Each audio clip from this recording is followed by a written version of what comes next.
First impressions fuel networking. Whether a person is likely to buy into your idea or work with you in future is often determined within the first few seconds of your communication with them. This means that in the networking world, nonverbal cues and body language are paramount. Why? Because simply put, they come first. People look first at how you communicate with them before they listen to what you're actually saying. So body language is something that we need to optimize. In the pursuit of this, we're going to look at two pieces of the body language puzzle. One, your posture, and two, your handshake. Think of these two pieces as the gatekeepers for your future connection with that person. If either of these are done poorly, the likelihood that you are going to connect with that person and work with them in future decreases proportionally. So let's look at each of these in turn. Posture, in many ways, is literally the foundation of your entire body language. Posture dictates whether you speak to another person from a position of strength or weakness, and that all comes down to how they look at you in that conversation.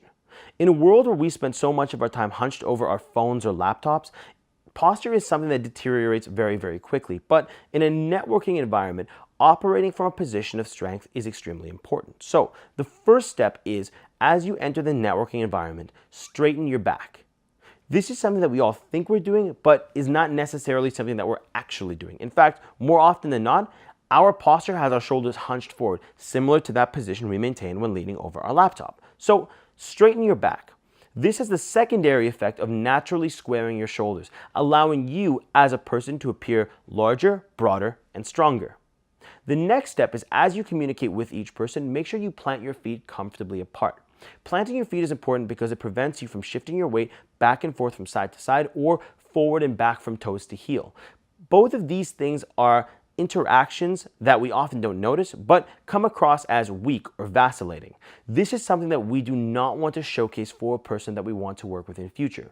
We are the avatar for our knowledge, our experiences, our ideas, so we need to showcase those in the strongest fashion possible. This is where posture comes into play, by laying the foundation for our future body language.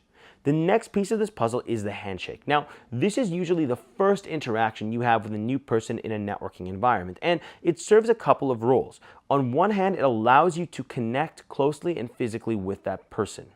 On the other, it allows that other person an opportunity to size you up. Both of these pave the way to your future and hopefully business interactions with that person, and so are things that need to be executed well on a couple of levels. One, you need to maintain that person's personal space.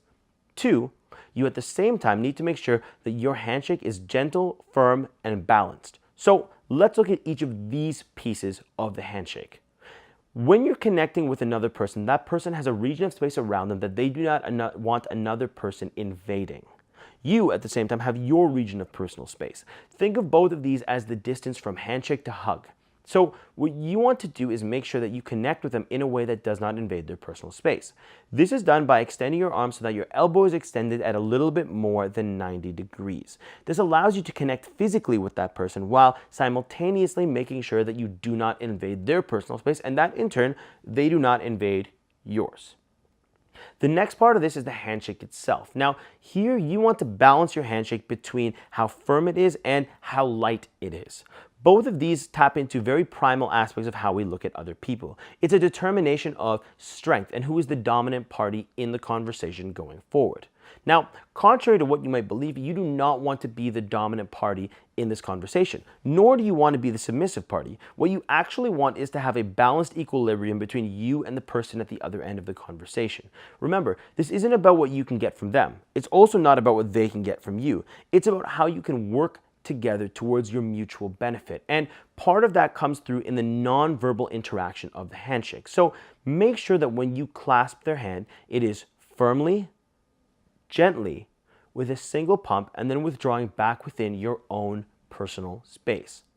This allows you to connect with them, showcase your strength, but also showcase the equality that will take place between the two of you throughout that future conversation.